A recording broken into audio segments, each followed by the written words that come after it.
Alhamdulillah, alhamdulillahirabbil alamin, wassalatu wassalamu ala sayyidil anbiya'i wal mursalin wa bihi nasta'inu ala umuri dunya waddin wa ala alihi wa sahbihi ajma'in. Alhamdulillah malam hari ini kita bisa kembali lanjutkan kajian kita telah kitab Mafahim Tahrir. Eh, Masih membahas tentang Timur. Nah, mungkin dua kali lagi lah ya. Eh, Malam ini kita tuntaskan konstelasi eh, di beberapa negara di Timur Tengah. Di pertemuan sebelumnya baru eh, beberapa negara ya, baru Suriah dan Yordan. Eh, Insyaallah malam ini kita bahas negara-negara lainnya yang ada di Timur Tengah, bagaimana konstelasi. Eh, Baik, kita masuk saja. Berikutnya adalah Irak ya, yang disebut di kitab ini. Jadi kalau kita tahu Irak ini menjadi wilayah, ini slide-nya udah jalan ya. Wilayah yang masuk ke Islam pada masa eh, Khalifah Abu Bakar. Kalau kita lihat dari peta eh, penaklukan ini yang warna kuning, itu di dalamnya ada Irak sama dengan Suriah juga dulu pada masa Abu Bakar Rashid. Sisanya nanti yang warnanya oranye, Mesir, kemudian juga Barqa atau yang sekarang menjadi Libya ya, itu di bahasa Umar bin Khattab ya, ke arah barat, ke arah timur itu ke arah Iran. Kemudian pada masa Utsman bin Affan itu ke arah utara, ke arah Kaukasus, dan pada masa Muawiyah itu kembali ke arah barat, eh, melanjutkan wilayah Libya dan sebagian Tunisia dan Aljazair. Ya, nanti juga kita akan bahas. Nah, baru pada masa kekhilafan Umayyah, ya, pada masa Abdul Malik, itu sebagian dari eh, Aljazair dan juga masuk ke Maroko ya, pada masa Khalifah Al-Walid dan masuk ke Andalusia. Nah, ini gambaran bagaimana penaklukan atau wilayah-wilayah yang ada di kawasan Timur Tengah ini memang sebagian besar pada masa kekhilafan Khulafaur Rasyidin dan Umayyah. Ya. Kekhilafan Abbasiyah itu di ke arah eh, utara dan timur, termasuk mempertahankan wilayah. Jadi memang wilayah Timur Tengah sebagian besar itu masuk pada masa kekhilafan Bani. Nah, di akhir masa Utsmaniyah, eh, wilayah Irak ini masih dipengaruhi atau dikuasai oleh Utsmaniyah ya. Walaupun memang lepas ya, ketika Perang Dunia ke satu ya, pasca perjanjian Sykes-Picot ya. Dan itu dirancang bagaimana wilayah Turki itu dibagi-bagi antara Inggris dan Prancis, dan wilayah Irak ini menjadi wilayah yang nanti dikuasai oleh Inggris.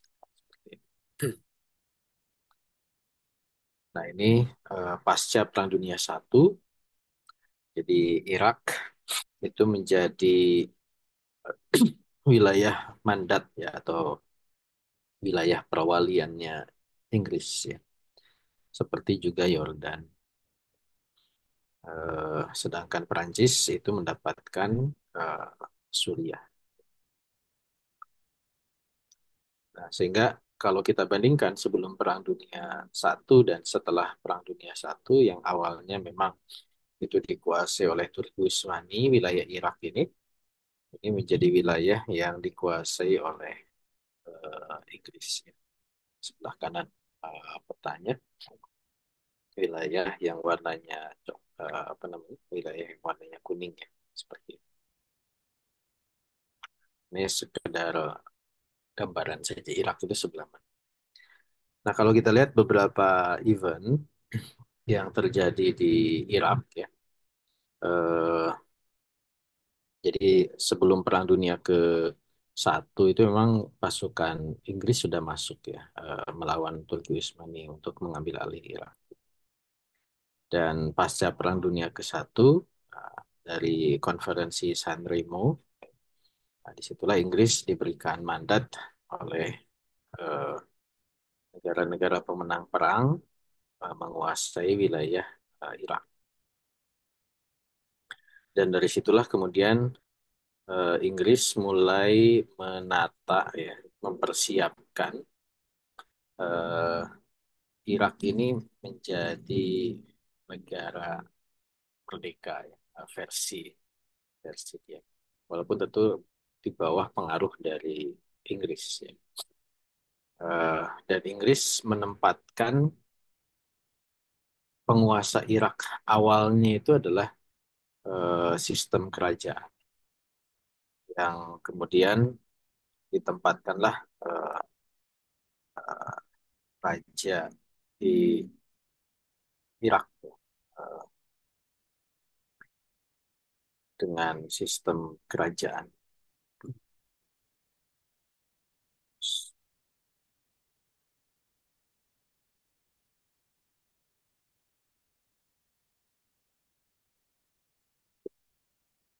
Jadi baru kemudian terjadi kudeta militer ya, di tahun 58 yang memunculkan perubahan dari kerajaan Irak menjadi Republik Irak. Dan itu kemudian eh, mulai berkuasa Partai Ba'ath ya, yang sama juga seperti kemarin kita singgung di Syria dan Mesir seperti itu.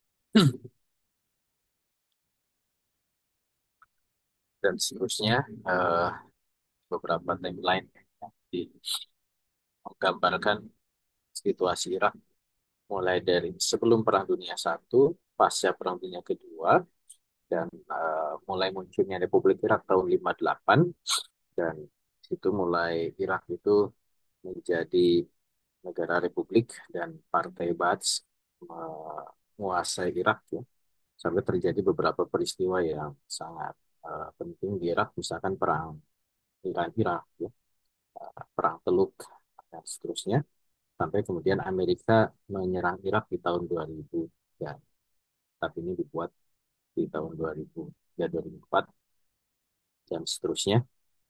Pasca 2003 ke sini Irak dikuasai oleh Amerika Serikat. Baik, eh, maka kalau kita lihat ya di Irak juga mengalami perubahan bendera. Jadi kadang perubahan rezim itu terlihat dari perubahan bendera.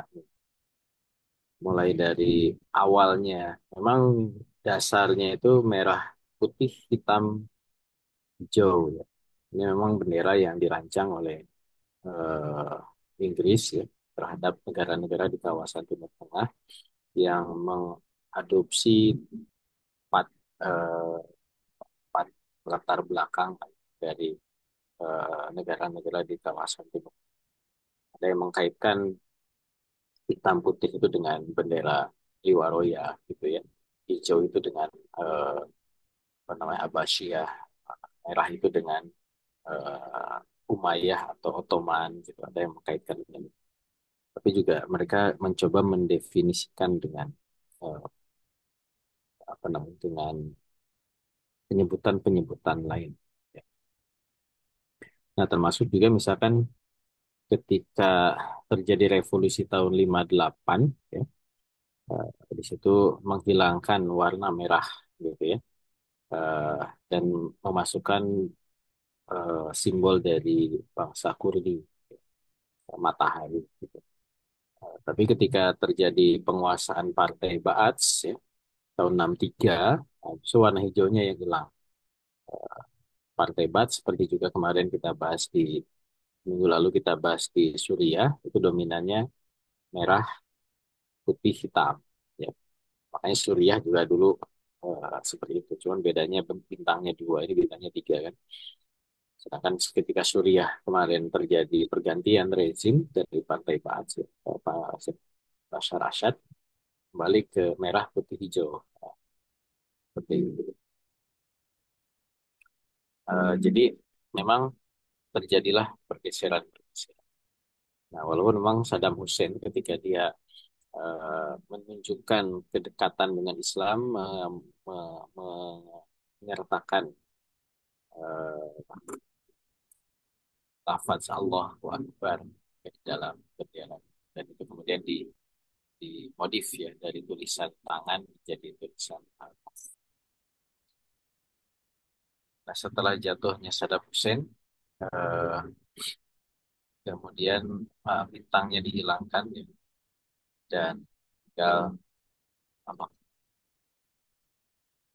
Nah, balik lagi, bagaimana konstelasi di Irak ya, di Perang Dingin. Jadi eh, ada Abdus Salam Arif ya.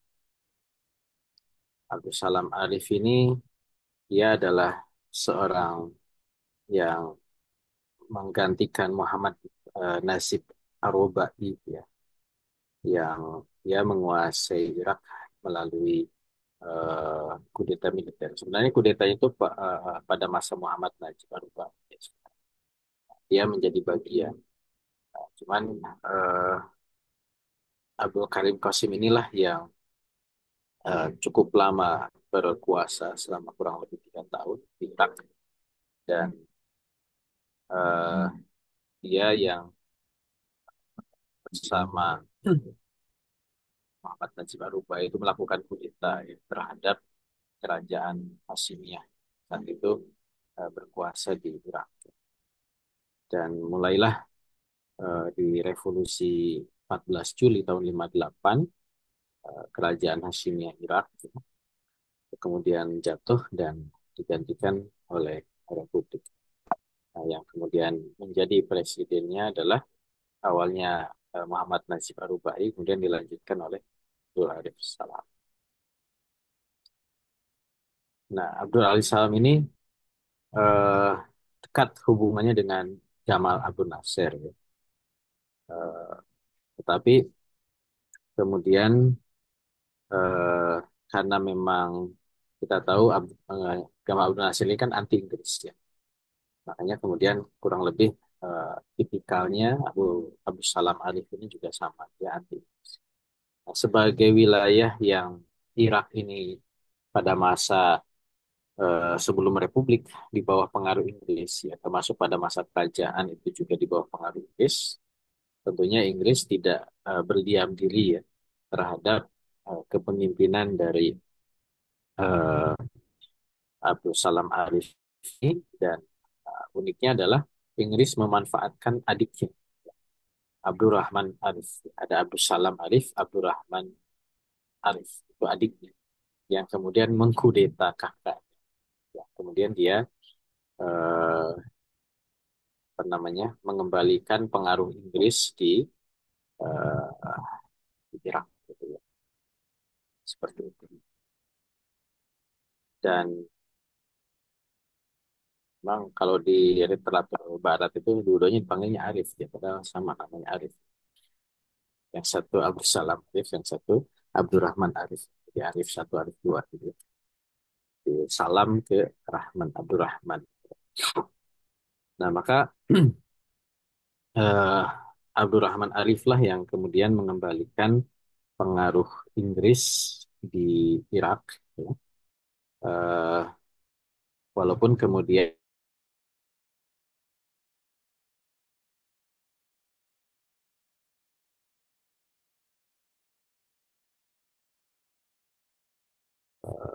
tahun 68 ya, yang menggantikan Abdurrahman Arif ini oleh Ahmad Al-Bakr, yang kemudian dia bersama-sama siapa? Eh, Saddam Hussein ya.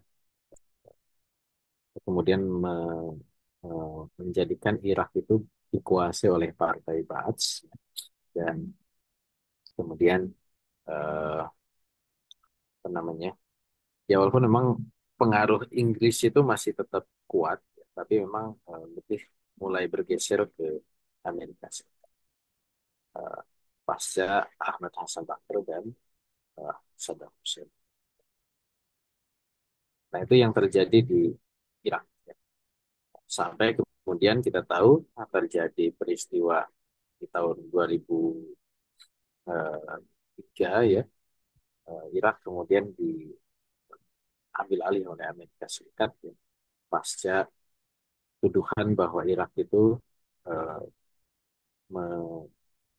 memiliki senjata pemusnah massal, ya, walaupun memang itu tidak terbukti, dan itu menjadikan alasan Irak dikuasai oleh Amerika Serikat.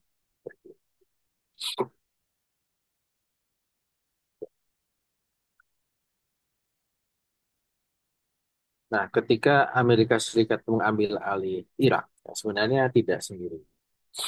Jadi Irak itu dibagi menjadi 4 zona. Wilayah utara itu memang kuasai oleh Amerika Serikat. Kemudian juga wilayah tengah, ya, Central Zone. Nah, kemudian di wilayah selatan tengah itu multinasional, ya. Tidak hanya Amerika, tapi juga negara-negara lain, negara-negara Eropa, dan yang memimpinnya adalah Polandia. Sedangkan di wilayah selatan itu juga multinasional, ada Amerika dan juga yang lainnya, tapi yang memimpinnya adalah Inggris. Jadi itulah yang kemudian eh, terakhir ya, Irak dikuasai oleh Amerika Serikat pasca dianeksasi di tahun 2000.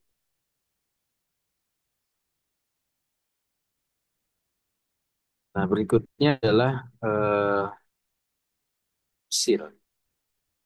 Nah, kemarin kita sudah sedikit singgung ya ketika membahas Suriah tentang Mesir.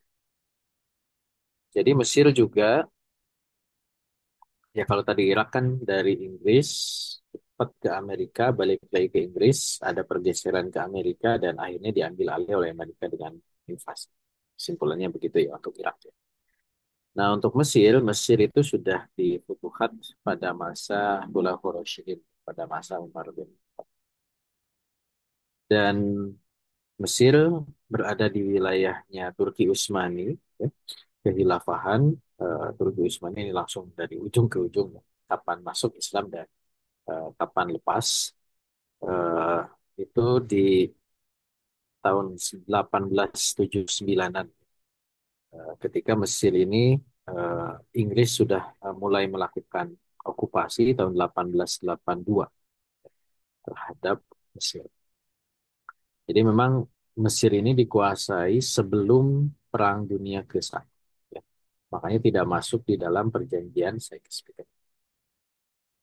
Nah, kalau kita lihat dari perubahan benderanya, Mesir ya ketika bagian dari Turki Utsmani, nah, dia masih menggunakan bendera Turki ya, bulan bintang. Nah, kemudian eh, masih di wilayahnya Turki Utsmani tetapi sudah mulai semakin independen, maka bintangnya ada perubahan. Pada masa Muhammad Ali ini masih di wilayah Turki Utsmani, tapi memang Muhammad Ali mulai lebih independen lagi sebagai gubernur di Mesir, atau bintangnya jadi 3.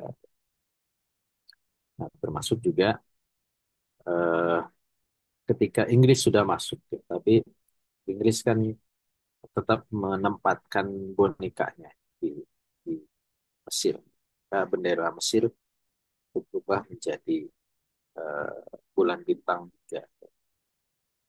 Nah, ketika pasca Perang Dunia kedua, ke-1 ya, sampai Perang Dunia kedua, Inggris menempatkan eh,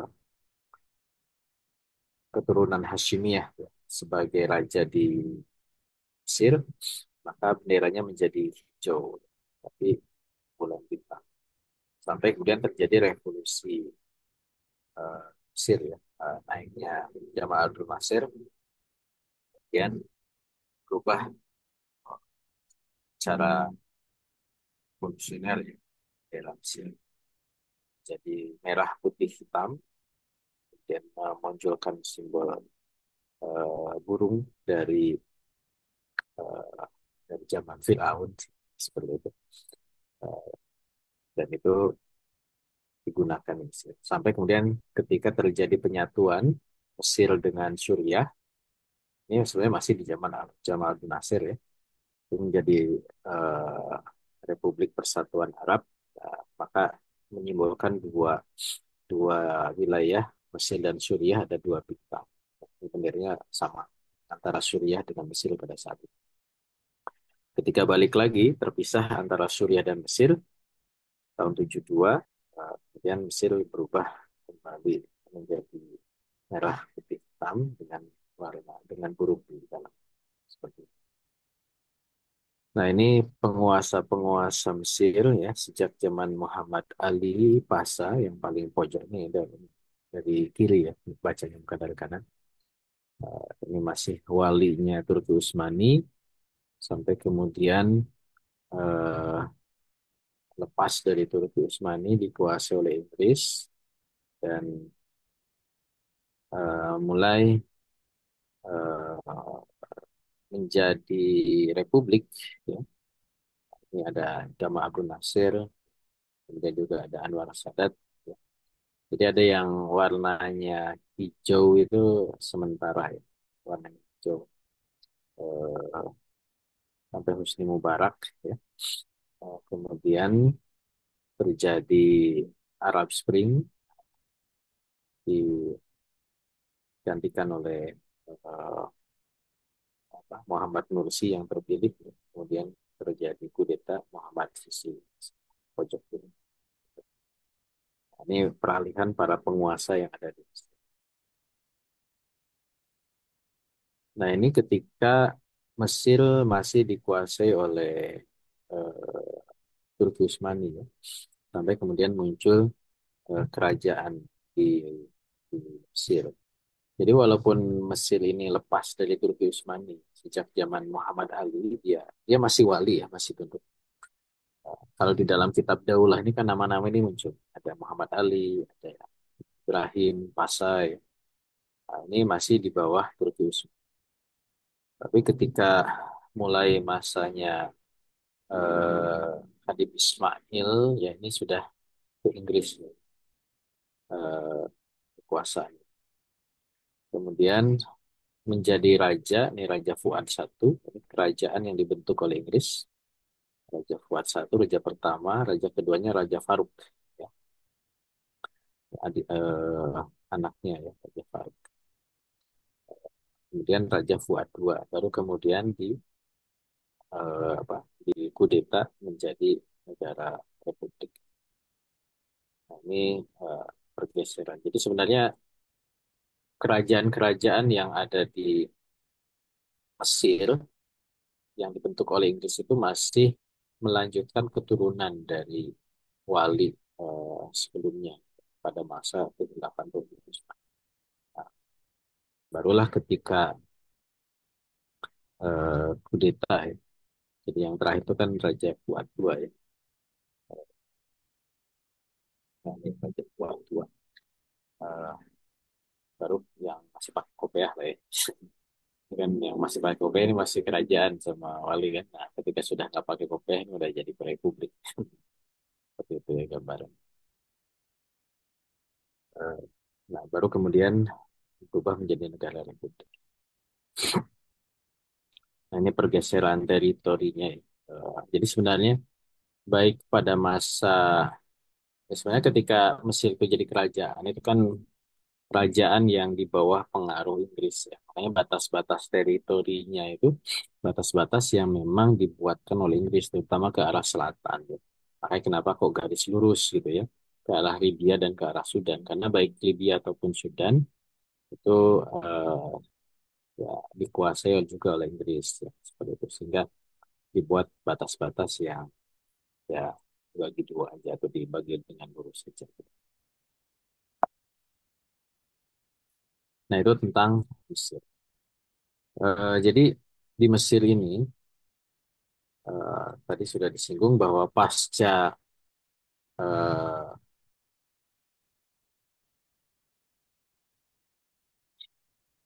pasca Jamal Abdul Nasir berkuasa itu pengaruh Inggris itu melemah dan menjadi basisnya Amerika Serikat.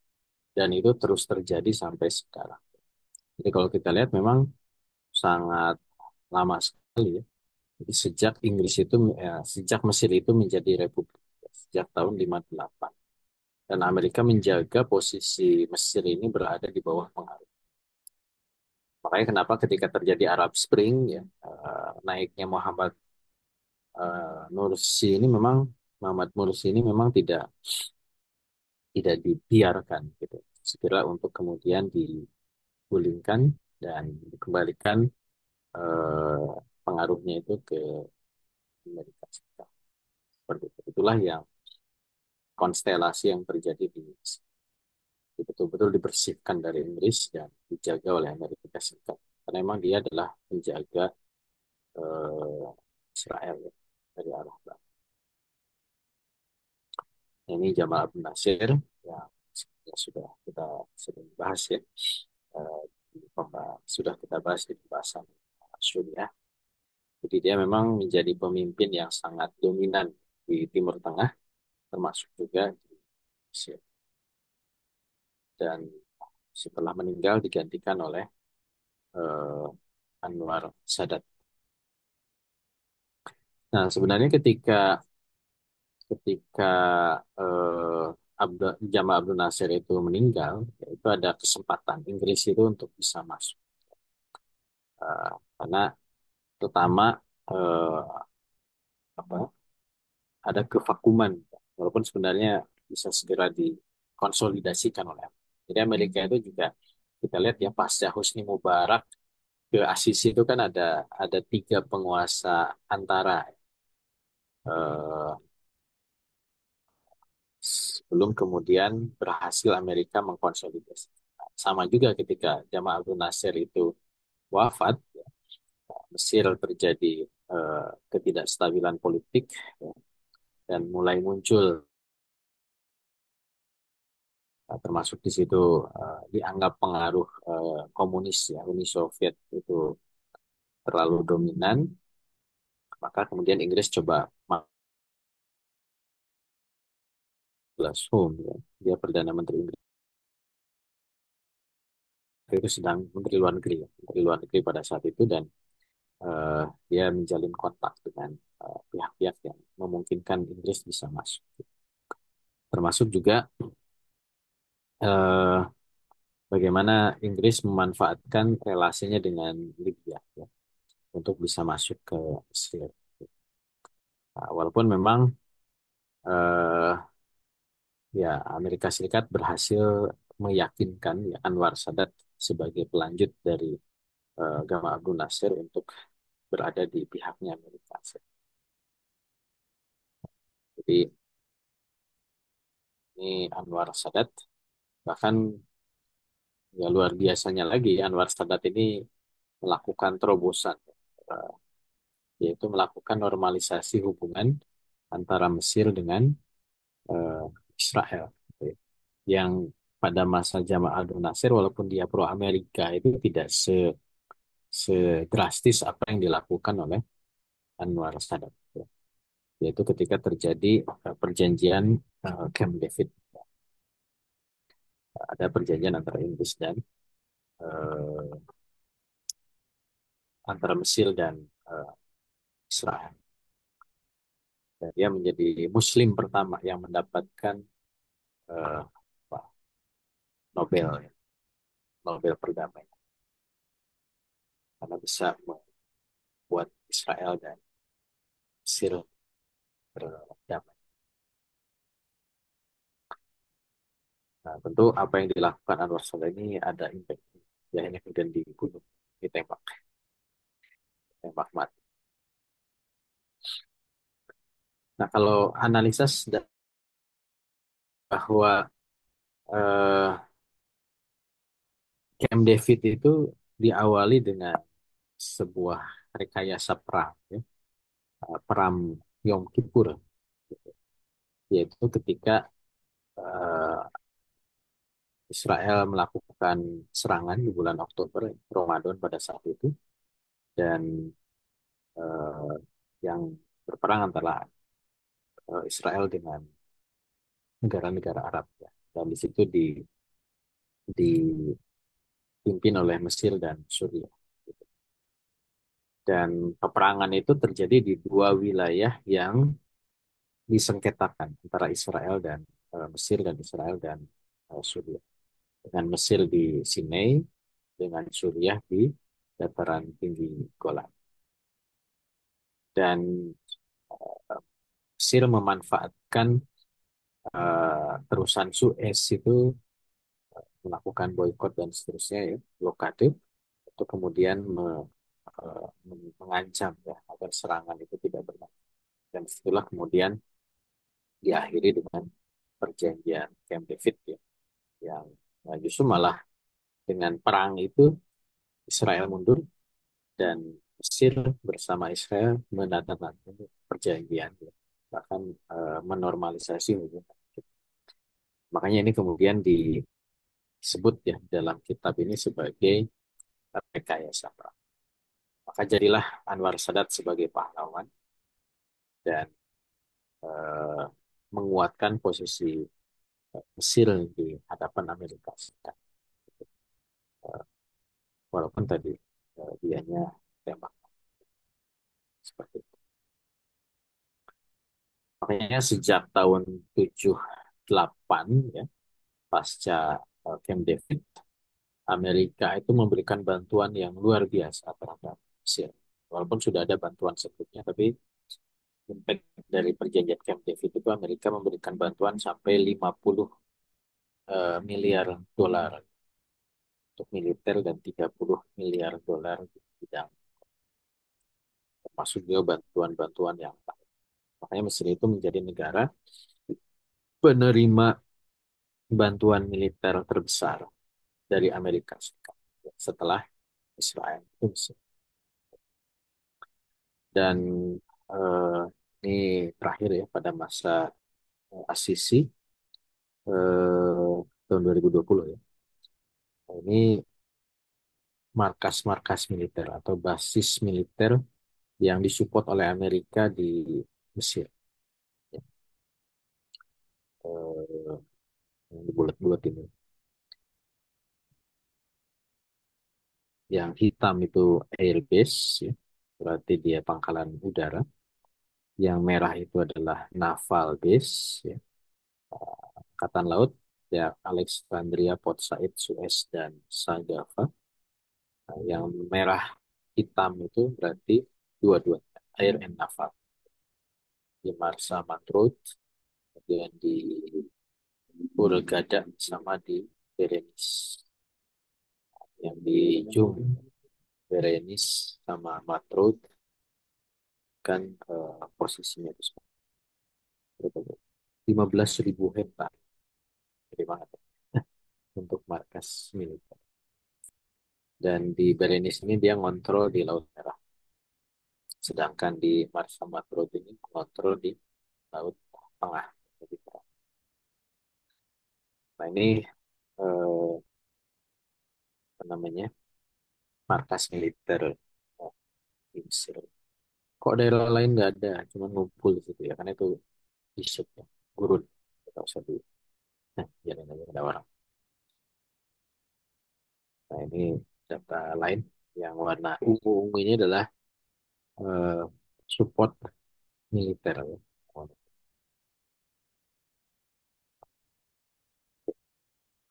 Nah, berikutnya adalah eh, Maroko, ya, Maroko. Nah, Maroko itu di Afrika Utara, jadi Mesir, Libya, Aljazair, Maroko. Maroko itu paling timur. Dulu disebutnya Maghrib. Nah, Maghrib itu di barat, ya. Nah, kalau maghrib matahari ada di barat.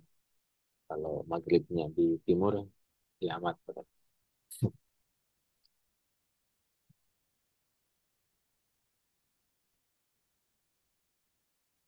Nah, Maroko eh, disimpulkan oleh Setaki ya, penulis kitab ini bahwa berada di bawah dominasi Amerika sejak kemerdekaan pada masa Raja Muhammad ke-5.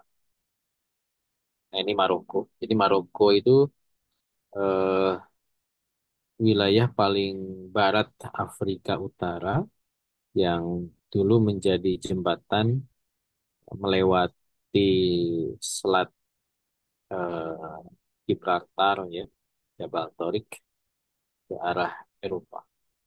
Ini selat kecil yang lebarnya hanya 14 kilo. 14 kilo itu kecil. Sehingga bisa dilewati oleh kaum muslimin ketika menaklukkan Eropa atau Andalusia ya, pada saat itu di eh, wilayah yang sekarang disebut sebagai Maroko. Nah, Islam masuk ke Maroko sejak masa Umayyah, tadi sudah disebut. Tapi Maroko sebagai wilayah yang independen di bawah kekhilafahan pada saat itu sejak tahun 700 Kesultanan Idrisi, kemudian Al-Morafid dan juga ini khilafan ya Al-Mohad ya menyatakan kekhilafahan yang terpisah dari Abbasiyah saat itu dengan kekhilafahan Umayyah di wilayah Andalusia. Ini masih menyatu Andalusia dengan Afrika Utara kalau kita lihat petanya. Baru ketika terjadi inkuisisi ya sah ya. Nah, baru nanti berada di bawah pengaruh dari Utsmani sampai eh, muncul kolonialisasi dari Spanyol. Jadi berbalik awalnya umat Islam menyeberang ke Spanyol, berikutnya Spanyol dia menyeberang menyerang apa namanya Maroko. Sampai pasca menjelang Perang Dunia ke-1 ya, Prancis dia yang menguasai Maroko. Spanyol sebelah barat. Jadi memang terakhir yang menguasai Maroko itu sebenarnya Prancis. Nah, ini detailnya. Jadi yang terakhir itu adalah dinasti Alawid. Ya.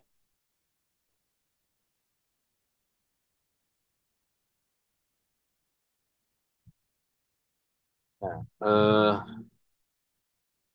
jadi lepas atau dianggap merdeka ya dari protektorat Prancis itu tahun 1956. Yang berkuasa adalah Raja Muhammad ke-5 tahun 5. Sekarang Raja Muhammad ke-6 menggantikan bapaknya Raja Hasan kedua. Nanti Raja Muhammad dan Raja Hasan, walaupun ada di Maroko, itu juga ada apa? Ada singgungan dengan pembahasan di Indonesia dan di India ya, karena memang berbatasan seperti itu. Nah, ini Raja Muhammad ke-5, Raja pertama ya, pas lepas dari Prancis. Kemudian ini Raja Hasan II, Raja kedua. Sekarang Raja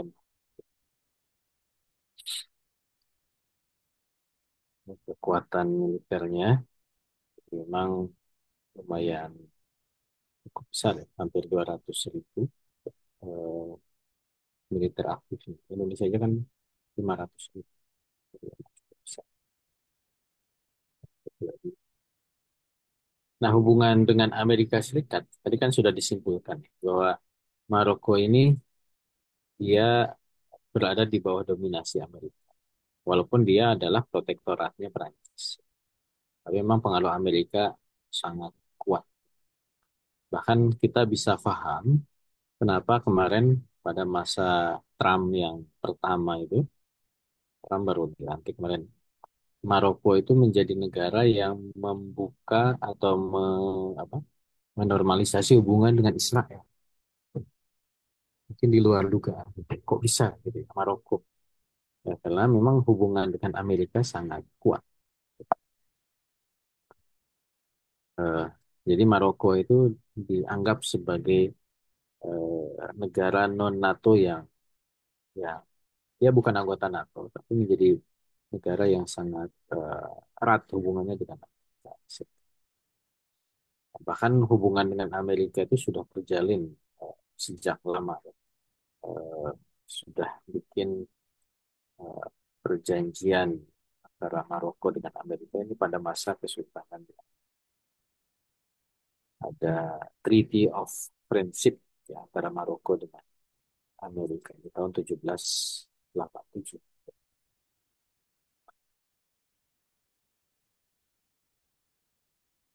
Dan kunjungan antara Raja Muhammad V ke Washington gitu ya, atau berhubungan dengan presiden-presiden Amerika, juga pelanjutnya Raja Hasan II, itu juga erat dengan presiden-presiden Amerika Serikat, termasuk juga support terhadap beberapa eh, kebijakan Amerika di luar, khususnya di Afrika.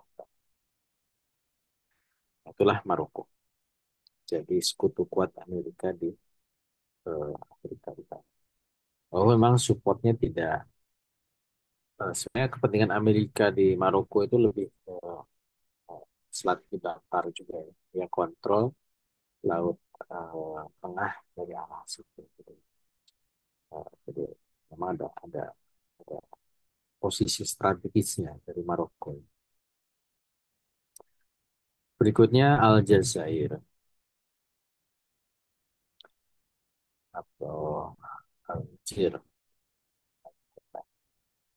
Sama Aljazair ini juga sudah masuk ke wilayah Islam pada masa Umayyah dan pada masa Utsmaniyah juga Utsmani ya. Turki Utsmani masih dikuasai sampai kemudian lepas ke Perancis ya.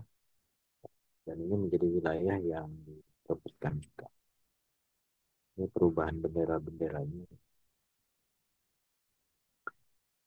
Eh, dan awalnya dari Perancis ya, eh, itu Utsmaniyah kemudian dikuasai oleh Prancis tahun 1830 sampai tahun 62 ya. Di tahun 62 sampai kemudian terjadi revolusi yang dilakukan oleh Ahmad bin Bella. Nah, Amerika bisa masuk ke Aljazair ketika ada kudeta yang dilakukan oleh eh, Ahmad bin Bella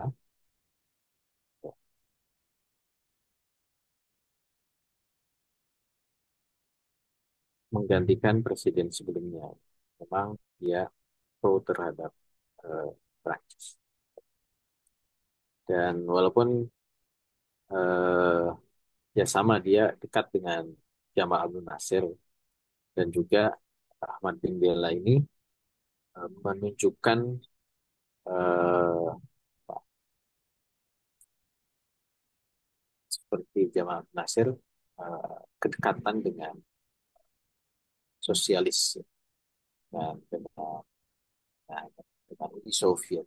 Jadi ya, seperti yang sudah kita bahas sebelumnya bahwa walaupun dia anteknya Amerika, tapi dia eh, mengkamuflasenya dengan kedekatan dengan eh, Uni Soviet. Seperti. Nah, eh, nah, ini yang menarik ya. Ketika Inggris itu coba mendorong Aljazair ini bisa dikuasai oleh Inggris dengan melakukan revolusi terhadap Bin Bella. Yang menjadi perpanjangan itu adalah Raja Hasan. Padahal kita tahu Raja Hasan itu juga dekat dengan Amerika Serikat. Memang tidak selalu dia perpanjangan tangan langsung, tapi juga mungkin dia digunakan juga oleh kan Muhammad Khidir atau Muhammad Khidir memang menelusuri nama-nama ini di kitab kan yang tertera di teratur ini enggak.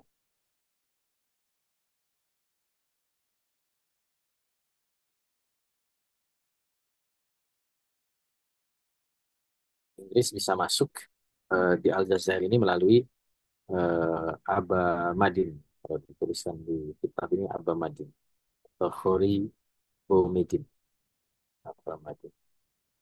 Ini Muhammad Khidir yang menjadi sebenarnya ini satu partai ya dengan siapa Ahmad bin Bella, tapi kemudian ya ada biasalah satu partai tapi beda beda pendapat dan seterusnya. Ini kemudian Muhammad Khidir ini menjadi oposisinya eh, bin Bella.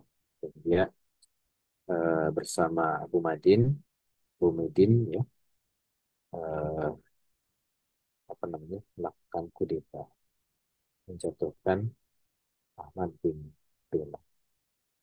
Nah ini Abu Madin, sorry Abu Madin, Abu Madin yang menjadi presiden berikutnya menggantikan Ahmad bin Bella. Dan Abu Madin ini dianggap dekat dengan kepentingannya Inggris ya, seperti itu. Nah itu di Aljazair. Sampai nanti Aljazair terjadi ya, beberapa peristiwa politik ya, di Aljazair. Nah, berikutnya Libya dan Tunisia. Jadi Libya, Tunisia memang Amerika tidak terlalu masuk. Ini sebelum Arab Spring ya, tidak terlalu bisa masuk di sana dan tidak ada kegiatan politik di sana dan Inggris yang terus bertahan di Libya dan Tunisia. Walaupun kita tahu Libya ini kan sebelumnya di Perang Dunia ke-1 ya, dan juga Perang Dunia Kedua, lepas dari Turki Utsmaninya itu ke Italia dulu. Jadi sebelum Inggris masuk itu memang Italia dulu yang bisa menguasai Libya. Nah, kalau kita lihat di timeline ini, jadi dari kekuasaan Raja Inggris, itu masih satu satu hamparan ya dari Maroko, Tunisia, Libya, ya, Aljazair. Libya itu kan kesultanannya Raja Idris ya, Sultan Idris yang terjadi pasca eh, lepasnya dari negara-negara Barat, akhirnya kemudian Libya ini dikuasai oleh eh, kaum sosialis ya, sampai kemudian muncul Muammar Gaddafi. Muammar Gaddafi dia berkuasa sangat lama dari tahun 77 ya, itu sampai jatuh di Arab Spring kemarin 2011. Walaupun ini ya pasca Muammar Gaddafi ini memang banyak penguasa baru karena memang saling bergantian. Jadi Libya itu termasuk satu negara yang tidak stabil pasca Arab Spring. Nah, bagaimana Amerika usaha masuk ya? Jadi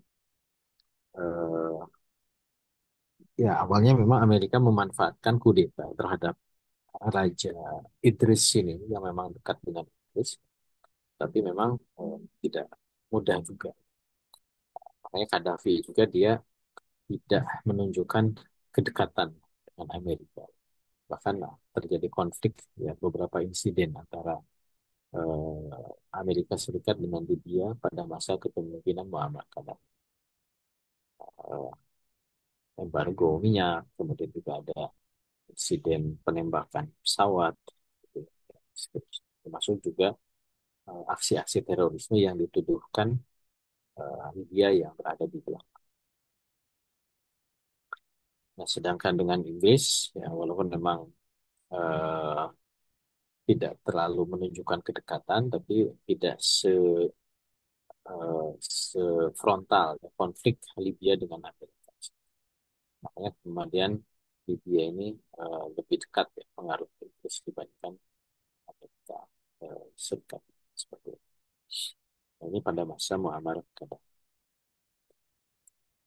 Nah, ini situasi Libya pasca Arab Spring. Jadi Ketika jatuh Muammar Gaddafi tahun 2011, dibuatlah pemerintahan transisi, bikin pemilu, muncul Dewan Nasional Umum ya, pemilu lagi, tapi juga di sini tidak semuanya bisa dominan, dan kemudian terjadi beberapa penguasaan wilayah teritori berdasarkan eh, mereka dominannya di mana. Makanya secara keseluruhan Libya itu dikuasai oleh tiga pihak. Ada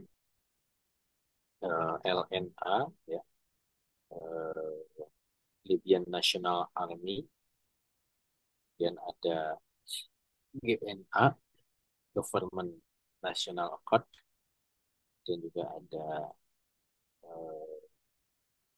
LPA, semacam. Nah, kemudian di Libya ini sampai sekarang masih situasi tidak aman, pasca Arab. Nah, berikutnya eh, Tunisia. Nah, Tunisia itu memang tidak terlalu besar ya, negaranya, kecil saja. Dia lepas dari Turki Utsmani tahun 1881 ke Prancis. Sama juga dengan Aljazair. Kalau Libya kan lepasnya ke Italia. Tapi hubungan di Tunisia ya, sama juga tadi sudah disinggung dengan Libya bahwa memang Amerika tidak terlalu banyak bisa berpengaruh. Memang tidak terlalu urgent juga keberadaan Tunisia di pandangan Amerika Serikat. Makanya di Afrika Utara ini negara yang betul-betul dekat dengan Amerika Serikat itu adalah Mesir dan Maroko. Ya. Nah, sisanya itu adalah Inggris. Walaupun memang Inggris tidak terlalu itu. Berikutnya ke Teluk, Yaman dan negara Teluk.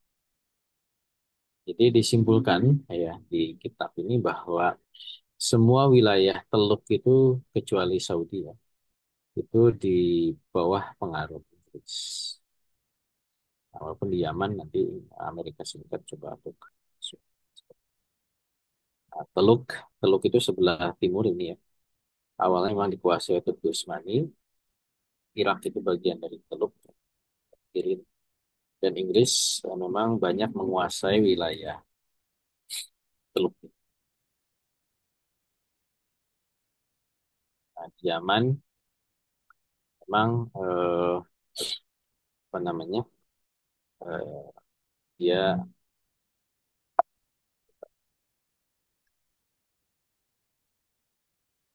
nah Yaman ini memang sekarang ya posisinya sedang terjadi persaingan antara eh, yang pro terhadap Inggris dan yang pro terhadap Amerika sih.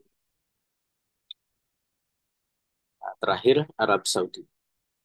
Nah, Arab Saudi juga awalnya dia dikuasai oleh.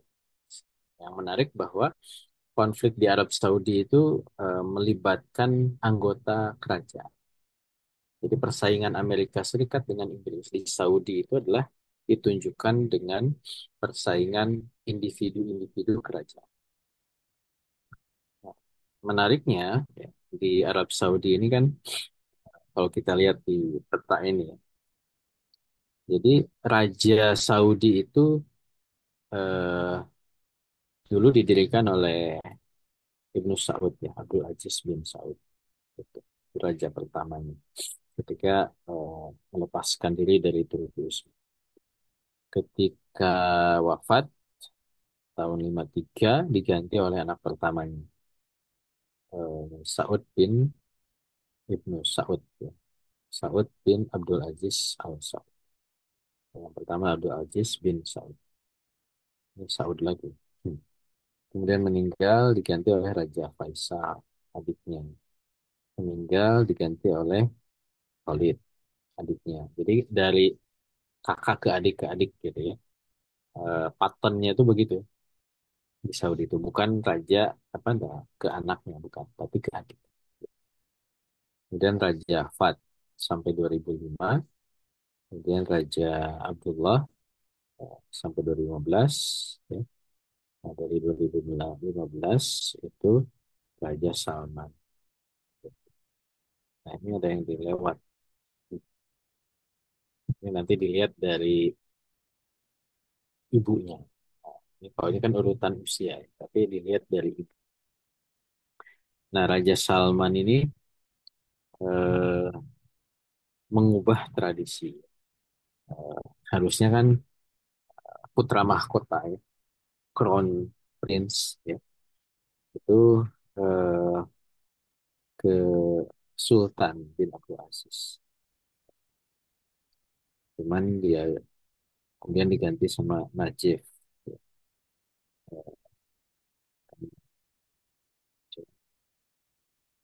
sama Raja Salman diganti ke anak Muhammad bin Salman. Padahal ini masih ada adik-adiknya yang belum kebagian jadi raja. Nah, jadi bahwa eh, kepentingan Amerika Serikat dan Inggris di Arab Saudi itu di, dimasukkan melalui konflik antara anggota kerajaan. Misalkan Raja Fahd, gitu ya. Raja Fahd itu dianggap dekat dengan Amerika Serikat, sehingga Arab Saudi pada masa Raja Fahd itu di bawah kendali politik Amerika Serikat. Tapi kemudian berubah ketika diganti Raja Fahd ini oleh eh, Raja Abdullah. Ini pada saat kitab ini ditulis Raja Abdullah. Raja Abdullah kan meninggal 2015 diganti oleh Raja Salman. Jadi kalau Raja Abdullah itu dekat dengan Inggris. Tapi Raja Salman balik lagi ke Amerika Serikat. Sama juga dengan Ahmad bin Salman. Kalau ini eh, saat ini berkuasa maksudnya Raja Abdullah tahun 2000. Dan ini berulang-ulang saling berusaha masuk ke kepentingan Amerika Serikat ini. Apa namanya? Nah, kenapa ini kemudian Amerika antisipasi ya? Nah, ini yang kemudian kita ini luar biasa ya kita lihat. Jadi Amerika itu berusaha memasukkan pengaruhnya itu tanpa khawatir ketidakjelasan sikap anggota individu kerajaan. Makanya kemudian caranya gimana? Mengubah sistem pemerintahan. Dan itu yang dikaji ini kan tahun 2004. Nah, ketika ada perubahan bahwa awalnya itu ke adik, kemudian Raja Salman ke anaknya, ini ya mungkin kita harus telusur ya. Apakah ini memang salah satu cara Amerika Serikat ya, untuk masuk, sehingga bisa dipastikan eh, kepentingannya itu tidak terganggu dengan pergantian dari kakak ke adik ya. Kalau dari ayah ke anak mungkin relatif bisa terjaga. Ya walau lapor. Cuman ini yang terjadi kan gitu. Bahwa justru Muhammad bin Salman ini lebih pro Amerika dibanding bapaknya, gitu. Dibandingkan dengan eh, yang lain. Jadi setidaknya tidak gantian Inggris dan Amerika, tapi bisa dilanjutkan terus. Baik, mungkin itu beberapa hal yang kita bisa share ya di pertemuan malam hari ini. Mohon maaf nih, skip-skip ya, tidak terlalu detail. Nanti bisa kita dalami lagi masing-masing negara. Nah, kalau cerita konflik dua adidaya di satu negara itu kan harusnya panjang. Ini puluhan tahun. Ya, gambarannya aja gimana terjadi rivalitas Amerika Serikat dan Inggris di satu negara dan kemudian eh, melalui cara apa dan sekarang posisinya itu Amerika apa Inggris gitu. Nah, ini yang kemudian penting untuk ditunjukkan di dalam kitab. Walau alam.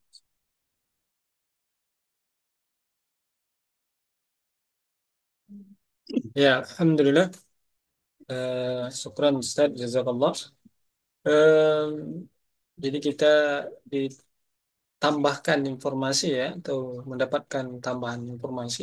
Ada beberapa negara ya tadi yang disebutkan bahas malam ini berkaitan dengan Irak dan beberapa negara di Afrika Utara, termasuk Mesir, Maroko, Libya, dan juga Aljazair ya.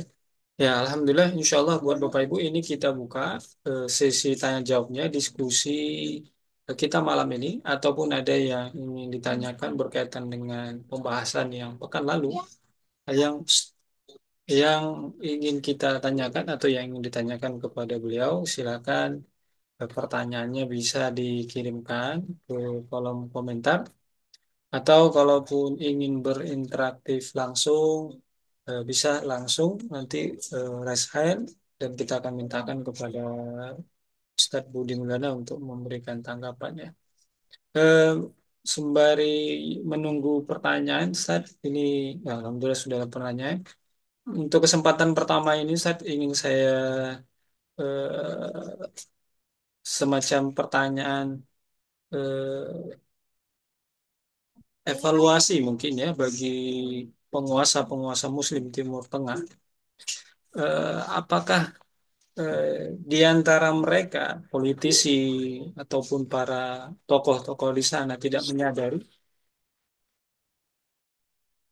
bahwa pergantian satu rezim ke rezim lain ini kan permainannya cukup kasar kita bilang, bahkan sangat nyata ya. Eh, dan kalau kita lihat di wilayah-wilayah lain, mungkin kalau di Asia mungkin perseteruan Inggris dengan Amerika, pergantian rezimnya tidak sekasar yang ada di Timur Tengah. Nah, eh, apa yang melatar belakangi setidaknya oleh kaum muslimin di sana, para tokohnya, mungkin para politisi mereka yang ada di sana, yang ini seakan-akan betah ya dengan cara-cara kasar begitu, cara yang memang kudeta kemudian membunuh, yang itu sebenarnya kan kita tahu ada motif pergantian rezim. Nah, ini apa yang menjadikan sepertinya para politisi itu tidak mau mencari alternatif lain ya. Kalau nggak ke Amerika ya Inggris. Nah, ini apa yang menjadi persoalan Ustaz? Boleh tanggapannya tak? Ya, di awal kan sudah disinggung ya, bahwa Timur Tengah ini dipolakkan oleh Amerika Serikat dengan mengadopsi apa yang Amerika Serikat lakukan di Amerika Latin. Itu disinggungkan di awal. Pola apa? Ya, pola pergantian rezim dengan kudeta gitu. Eh, ya pilihannya kan begitu. Gimana sih cara mengubah penguasa? Kalau di dalam teori politik itu ada namanya teori eh, pergantian elit ya. Kalau negaranya itu adalah negara monarki, ya, pergantian kekuasaan itu kan dengan eh, ya pergantian dari kematian ya, bapaknya mati diganti anaknya dan itu karena monarki kerajaan maka elit itu dibatasi ya, hanya anggota kerajaan gitu. Sehingga peluangnya itu adalah eh, pengaruh itu masuk melalui anggota kerajaan ya, putra mahkota. Dan itu dilakukan sejak zaman abad pertengahan kan begitu. Makanya terjadilah pernikahan politik gitu ya. Dinikahkan anak itu dengan pangeran dari kerajaan lain dan seterusnya gitu. Itu adalah juga cara bagaimana negara itu mempengaruhi negara lain dengan pernikahan politik. Ketika sistemnya adalah sistem kerajaan. Dan di Timur Tengah ini kan awal-awal Inggris menjaga pengaruhnya itu dengan sistem negaranya, gitu. Yaitu dengan kerajaan. Itu cara Inggris ya. Maka cara lain untuk mengubah kerajaan itu ya, apalagi Amerika punya value demokrasi, tadi dilakukan perubahan sistem kenegaraan gitu ya. Dari monarki ke eh, republik. Gitu. Dan itu harus melalui proses aksi revolusi massa. Dan lagi-lagi revolusi massa atau aksi massa itu akan bermuara kepada, kalau dalam bahasa kitab itu ke ahlul quwah. Makanya kenapa yang melakukan kudeta itu selalu militer. karena mereka lah yang megang senjata, mereka lah yang punya power, sehingga pergantian kekuasaan itu selalu melalui militer. Dan cara mempengaruhi militer itu ya lebih mudah kalau lebih mudah. Kenapa lebih mudah? Karena bisa diprogram dan infiltrasi melalui militer itu, apalagi militer dengan doktrin yang lemah ya, itu mudah gitu. Misalkan dengan ada studi ya, belajar ke luar negeri atau juga ya tadi dibangun relasi-relasi dengan misi-misi infiltrasi ya ke militer gitu, dan terjadilah agen-agen gitu ya yang bisa dijadikan perpanjangan tangan kepentingan singgung gitu. Dan itu terus terjadi. Eh, Apalagi dengan berbagai iming-imingnya kekuasaan dan seterusnya. Makanya kemudian itu cara untuk bisa masuk dengan kudeta militer. Nah, ketika kemudian sudah berkuasa, nah, gimana cara mempertahankannya? Ya, kalau dengan pola kerajaan, ya dia sistem kerajaan yang akan dijaga. Tapi kalau dengan kekuasaan militer, cara menjaganya adalah dengan otoritarianisme, gitu. Makanya kenapa penguasa-penguasa militer itu berikutnya adalah menjadi penguasa yang otoriter. Itu yang terjadi di Timur Tengah. Mulai dari Nasir, ya, siapa? Anwar Sadat, Husni Mubarak, gitu ya. Dia otoriter, gitu. Ketika dia berkuasa dengan cara kudeta dan dia mempertahankan kekuasaannya dengan otoritarianisme. Baik melalui aksi militernya ataupun juga dengan partai yang apa yang sosialis gitu ya, partai Baas. Itu juga yang terjadi di Suriah, itu yang terjadi di Libya, itu yang terjadi di Irak gitu. Eh, Kalaupun dibuat semacam pemilu sebagai kamuflase sistem republik, ya pemilunya juga dibuat pemilu yang otoriter gitu ya. Partai penguasa itu gitu. Sampai suatu titik ketika kepentingan itu diganggu kan, maka nanti bisa dua cara, melalui pemilu dengan adanya oposisi yang baru yang lebih kuat dan support gitu ya. Atau mungkin kudeta internal satu partai seperti yang terjadi di tadi ya di Aljazair kan, itu eh, kudeta internal gitu ya. Satu partai tapi, atau di Irak juga ya, kakak sama adik gitu ya. Tapi karena kepentingannya sudah beda. Ya, itu yang kemudian terjadi. Apakah itu tidak disadari? Ya, tentu disadari gitu ya. Makanya intrik-intrik politik persaingan itu terjadi. Cuman kan nanti masalahnya adalah seberapa dominan kepentingan asingnya itu masuk. Kalau kepentingan asingnya itu dominan dan saling bersaing, ya pasti terjadilah konflik yang kuat gitu.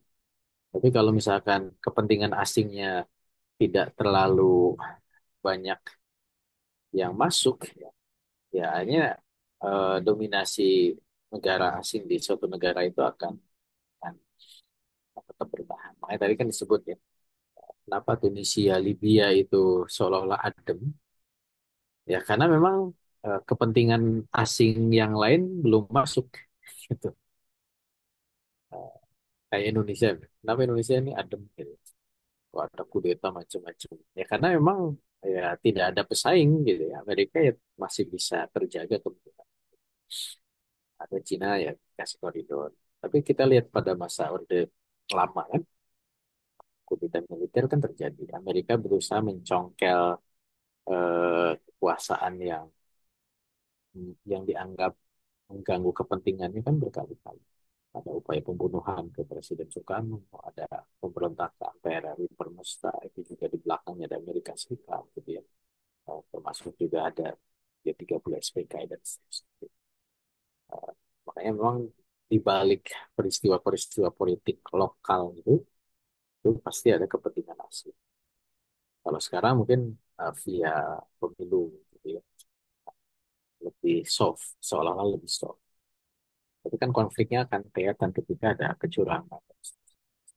Cuman ketika itu hanya persaingan kepentingan ya, bukan persaingan antar negara adidaya, ya itu tidak akan dramatis ya kalau itu persaingan antar adidaya. Kalau persaingan kepentingan ya, persaingan antar oligarki ya, ya seperti yang kita lihat itu yang terjadi. Ya, walau Ya, Alhamdulillah. Syukuran Ustaz. Em, Sepertinya kita beralih ke kolom komentar nih, Ustaz. Sudah ada peserta kita yang bertanya. Ini dengan akun ibu atau mbaknya, Nazira. Assalamualaikum. Afwan Ustaz, kalau untuk Partai Ba'ath yang ada di Irak, Mesir, dan Suriah, apakah saling berhubungan dan mempunyai visi misi yang sama? Nah, ini Ustaz, pertanyaan dari Mbak Nadira. ya,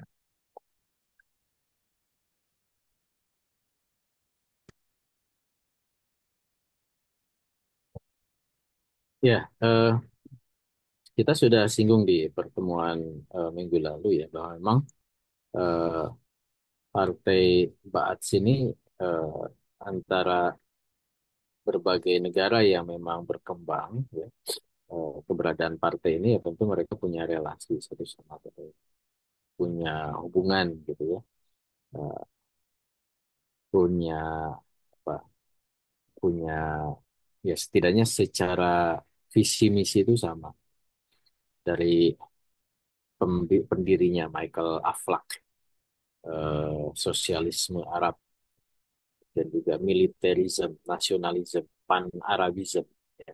Itu eh, apa namanya menjadi penyatu dari eh, pihak-pihak yang berada partai.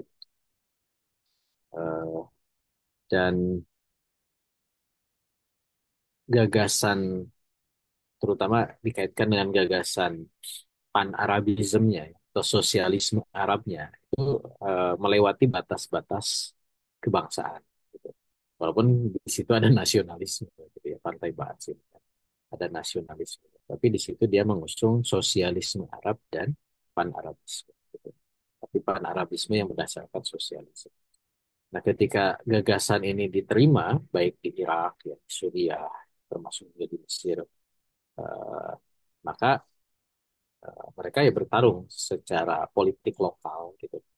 Eh, ketika ada kesamaan, bahkan sempat bersatu kan antara Suriah dengan Mesir gitu. Karena emang sama-sama mengusung itu yang seragam. Jadi emang bisa disebut Partai Ba'ath ini partai internasional gitu ya. Eh, cuman secara organisasi ya, dia lokal gitu. Tapi secara visi misi biasa mungkin hampir mirip dengan Ikhwanul Muslimin ya. Gagasannya sama dari Hasan al-Banna, keinginan untuk apa, mendorong negara itu menjadi negara berbasiskan Islam dengan gagasan-gagasan Ikhwan berkembang di berbagai negara Timur Tengah. Tapi mereka berjuang masing-masing. Mungkin dengan nama partai yang sama atau dengan nama partai yang berbeda. Di Turki misalkan dulu ada Partai Rafah, ya. Eh, sekarang Partai Keadilan dan Persatuan gitu ya. Kemudian di Mesir Ikhwanul Muslimin. Kemudian di Qatar dia Ikhwanul Muslimin. Di Indonesia dulu Partai Keadilan, sekarang PKS mungkin gitu ya. Itu kan gagasannya itu sama. Eh, di Malaysia ada PAS gitu. Cuman kan eh, tinggal bagaimana peluang ketika mereka berkuasa dan mereka menyatakan. Nah, itu kan tantangan lagi. Apalagi dengan konsep nation state ya, negara bangsa dan eh, apa namanya, sekat-sekat nasionalisme itu gitu. Apalagi secara teritori yang tidak kompak gitu. Kemarin saja Suriah dengan Mesir itu kan agak terhalang tuh kan secara teritori. Tapi ya ketika memang mereka sepakat menyatukan ya harus ada sosok yang bisa menyatukan yang diterima oleh kedua pihak negara karena Ketika tidak bisa diterima, akhirnya kayak kasus di Suriah kan, Jamal Abdul Nasir akhirnya dianggap gagal di Suriah gitu.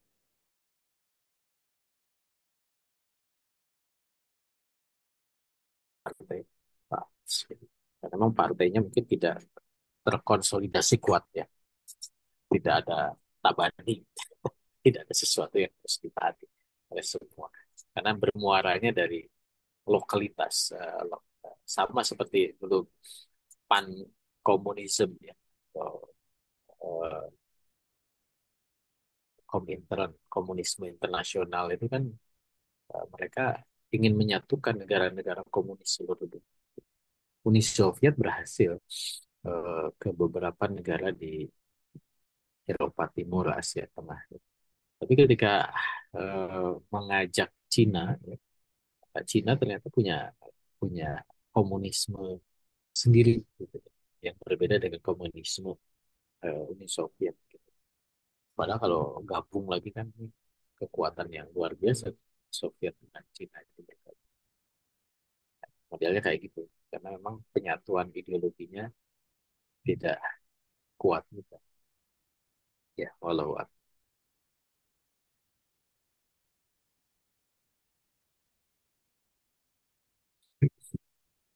Alhamdulillah sudah ditanggapi ya, Mbak Nazira. Kemudian ini ke pertanyaan yang selanjutnya, Ustaz, dari Pak Norman.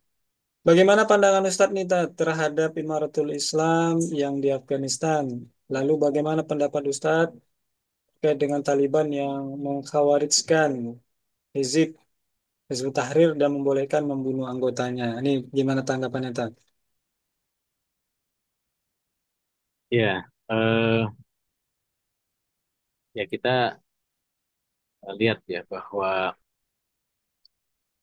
sebenarnya Imaratul Islam di Afghanistan ya, atau Taliban ini, eh, kalau kita runut ya ke kemunculannya, kemudian juga ke keberhasilannya dalam tanda kutip mengusir Amerika melalui perjanjian Doha, dan seolah-olah dia menjadi negara independen ya.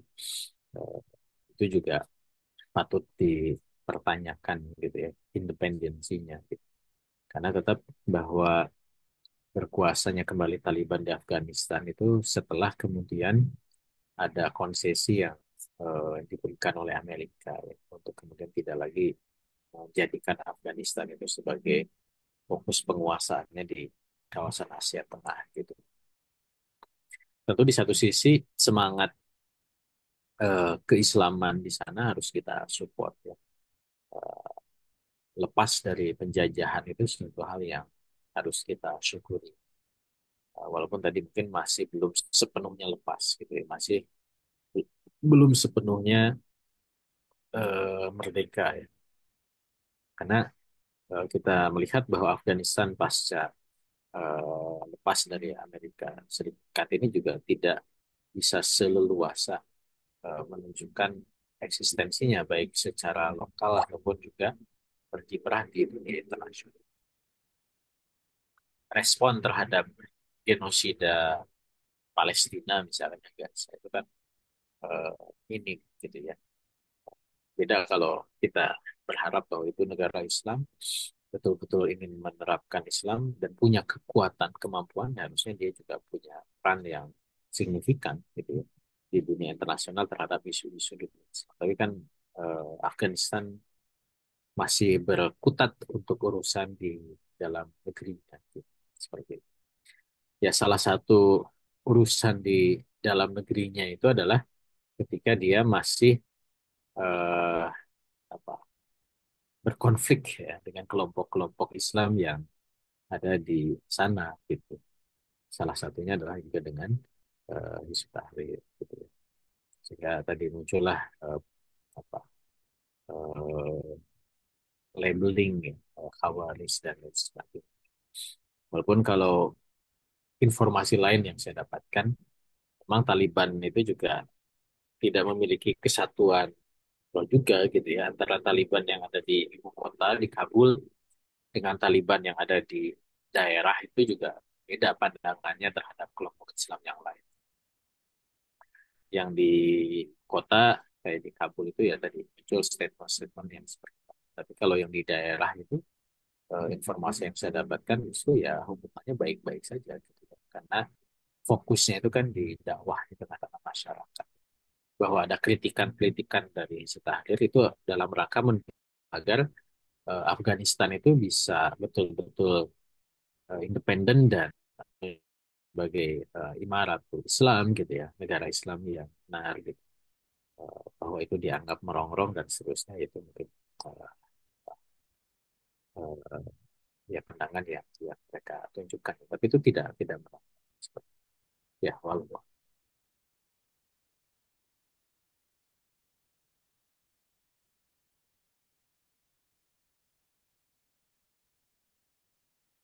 Em, Kemudian Alhamdulillah sudah ditanggapi ya Pak Norman. Ini kemudian ini dari pertanyaan Pak Herman Basir. Izin bertanya Ustadz, bagaimana cara raja-raja antek Barat, baik Inggris maupun Amerika di Saudi, bisa memanfaatkan ulama agar fatwa mereka sesuai dengan kepentingan Barat? Apakah para ulama di sana jarang yang menyadarinya? Nah, ini Ustadz, gimana tanggapannya Ustadz? ya, eh, ya tentu semestinya ya para ulama itu juga sadar semestinya. Gitu. Cuman kan di Saudi ini kan juga tidak seleluasa di Indonesia gitu. Jadi kalau yang pernah ke sana ya, jadi ulama yang bisa tidak hanya Saudi ya, hampir sebagian besar negara-negara Timur Tengah yang pemerintahannya itu otoriter ya, itu eh, pengawasan negara terhadap ulama itu sangat ketat gitu. Ulama yang boleh jadi imam ya, ulama yang boleh jadi khatib gitu ya, ulama yang boleh membisi kajian itu terseleksi gitu, mana yang boleh mereka. Termasuk juga kajian, dibedakan antara kajian fikih, sirah gitu ya, dengan kajian politik gitu. Betul-betul sangat ketat gitu ya. Makanya kemudian para ulama itu akhirnya ya, eh, seolah-olah menjadi perpanjangan tangan dari penguasa juga. Dan kita lihat di Saudi kan ketika ada ulama-ulama yang berusaha memberikan kritik, walaupun kritikannya itu halus, itu kan langsung ditangkap ya. Bahkan ada yang dieksekusi seperti itu. Jadi berat juga gitu ya jadi ulama di sana gitu. Dan kita juga tidak bisa mengeneralisir bahwa seolah-olah ulamanya itu menjadi antek juga enggak juga ya. Pasti ada, selalu saja ada ulama-ulama yang ikhlas ya, ulama-ulama yang hanif yang mereka berusaha eh, mereka faham dan sadar tentang bagaimana kemudian Barat itu sedemikian mencengkram ya penguasa-penguasa mereka di sana, tapi mereka juga eh, ada keterbatasan, ada keterhalangan untuk bisa melakukan kritik secara langsung atau melakukan koreksi gitu. Jadi bukan tidak menyadari, itu menyadari. Kalau kita baca beberapa berita juga kan ada ulama-ulama yang ditangkap kan di Saudi sana. Gitu. Ya kita doakan saja lah. Mudah-mudahan ya memang dua hal ya. Rezimnya memang otoriter gitu ya. Dan itu memang harus terus diupayakan diganti ya. Para ulamanya juga harus dikuatkan keberanian. Cuman memang kalau ulama yang berani juga ketika tidak mendapatkan support ya. Karena umatnya kan juga di sana itu eh, kadang gini ya, masyarakat yang secara ekonomi itu mapan ya, daya daya apa namanya eh, kepekaan ya terhadap situasi politik umat itu menjadi mereka merasa cukup itu kebutuhannya sehingga ngapain sih harus koreksi gitu, ngapain sih harus sudahlah yang penting bisa ibadah khusyuk sedekah seolah-olah hanya begitu. Dengan aspek-aspek politik dan sosial itu menjadi hal yang minim dan jarang untuk kemudian disadari oleh masyarakat. Itu memang jadi PR juga gitu. Walau Ya, Alhamdulillah. Sepertinya di komentar nggak ada lagi. Pertanyaan terakhir. Nah, ini Pak Norman. Nah, ini ada pertanyaan tambahan Tat, dari Pak Norman. Ini tambahan sedikit dari beliau. Mengapa ulama umat Islam dan umat Islam tidak melakukan pergerakan untuk mengubah sistem pemerintahan menjadi Islam? Oh, ini secara umum mungkin ya. Nah, ini tak mau tanggapan pertanyaan terakhir dari Pak Norman ini. Eh, bukan tidak ya, sudah berupaya ya. Sudah ada upaya itu ya. Baik ulama atau umat sudah berupaya. Bahkan kan munculnya kelompok-kelompok Islam ya, baik lokal ataupun internasional itu kan salah satu bentuk upaya untuk melakukan perubahan di tengah masyarakat. Cuman kan perubahannya itu akhirnya kemudian dipersepsikan macam-macam. Eh, Ketika perubahannya itu ke arah perubahan sistem pemerintahan, nah ini kan tantangannya lebih besar lagi gitu, tinimbang perubahan-perubahan yang sifatnya akhlakiyah gitu ya, individual, spiritual gitu. Kenapa? Karena kalau bicara perubahan sistem, ini konsekuensinya kan kait dengan masalah ketatanegaraan, eh, power ya, siapa yang punya kekuatan gitu dan seterusnya. Siapa yang dia sedang berkuasa, merasa terganggu kepentingannya dan seterusnya. Makanya memang harus juga dibarengi ya atau diberikan fondasi bahwa perubahan ini adalah didorong dengan dorongan akidah dulu. Kenapa sih harus pemerintahan Islam? Nah, itu kan harus dijawab dengan landasan akidah dulu. Itu bukan hanya sekedar akhirnya kemudian ini hanya berubah nama, hanya berubah tatanan, gitu. Tanpa ada dorongan keimanan dan akidah. Tanpa itu orang akan merasa terganggu kepentingannya, terganggu kekuasaannya. Maka menjadi penghalang-penghalang kan. Apalagi mereka belum menyadari betapa bahwa ini suatu hal yang justru membawa kebaikan. Nah, ini yang juga menjadi fondasi yang harus kita bangun lebih awal gitu, seperti itu. Dan insya Allah itu sudah ada dan sudah ada yang melakukan. Tinggalkan nanti masalahnya ketika belum terjadi perubahan kan ya belum menjadi ro'yul am dan wa'yul am ya. Belum menjadi opini umum atas dasar kesadaran umum berarti kan eh, literasi dakwahnya masih masih kurang ya. PR untuk terus secara intens, secara aktif mengajak para ulama dan umat ini untuk terus bergerak melakukan perubahan. Walau.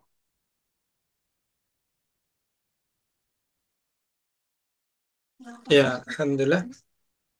Em, Sebelum ditutup, Ustaz, ada satu hal yang ingin kami coba konfirmasi. Eh, Mungkin ini ke depan atau memang belum dimasukkan ya. Terkait dengan Sudan, Ustaz. Nah, Sudan itu kan terakhir ada utara sama selatan. Kemudian tadi juga Ustaz coba spill tentang Irak. Irak itu dibagi empat. Nah, ataukah kemudian kalau kita tarik ke kinian, misalnya Suriah, apakah Suriah juga berpotensi disekat-sekat seperti itu? Eh, Dan potensi itu muncul karena motif apakah ingin ada pembagian sama rata mungkin Ustaz ya di antara para pemain atau para penggerak perubahan itu atau gimana Ustaz? Sebagai alin closing statementnya Ustaz. Ya, Sudan memang tidak terlalu signifikan ya dalam persaingan politik regional ketika kitab ini dibuat. Makanya tidak masuk di pembahasan kitab ini Sudan. Walaupun mungkin konflik Sudan yang melahirkan Sudan dan Sudan Selatan ini kan menunjukkan ada juga di situ persaingan Amerika Serikat dan Inggris gitu sehingga melahirkan pemecahan Sudan Utara, Sudan Selatan dan Sudan. Ya, mungkin nanti bisa disisipkan Sudan. Nah, apakah selalu harus dibagi seperti itu? Ya, bergantung kepentingan Barat juga gitu ya. Kayak Irak itu kan itu baru tadi itu peta peta ini ya, peta tangan Amerika di tahun 2003 ya. Tapi sekarang kan faktanya Irak itu masih utuh satu gitu ya. Belum dipecah-pecah. Nah, kalaupun dipecah ya sudah ada peta-peta, ada Syira, ada Irak Sunni, Irak Syiah, Irak Kurdi gitu ya dibagi tiga gitu. Tapi juga eh, belum terrealisir gitu ya seperti apa.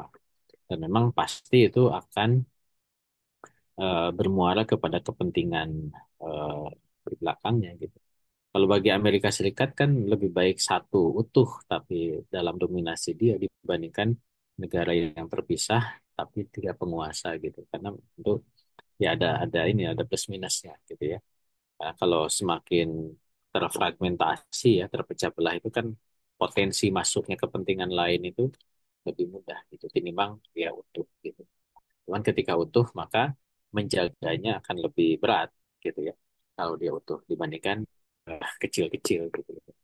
Nah, makanya pola Inggris ya itu kan dibikin kecil-kecil, didorong support kecil-kecil. Negara-negara di Teluk ya itu berhasil Inggris tetap bisa menambahkan pengaruhnya di sana dalam bentuk yang kecil-kecil. Tapi bagi Amerika kan tidak signifikan ya negara-negara kecil itu. Cuman bagi Inggris mungkin itu cukup untuk menanamkan pengaruh gitu ya. Bahrain gitu ya, Qatar, Uni Emirat Arab kecil-kecil ya. Mana Brunei kalau di sini gitu kan kecil-kecil. Inggris, Amerika ya sudahlah kecil nggak ada pengaruhnya juga. Gitu. Amerika suka negara yang besar gitu ya dia pengaruhnya di sana. Itu memang nanti tipikal negara adidayanya model seperti apa. Ya, kalau dia berpikiran dalam konteks global ya tentu negara yang dia coba apa beri, dia tanam pengaruh itu juga negara yang kan. Kalau negara kecil kan juga nggak ada implikasi global. Ya, walau.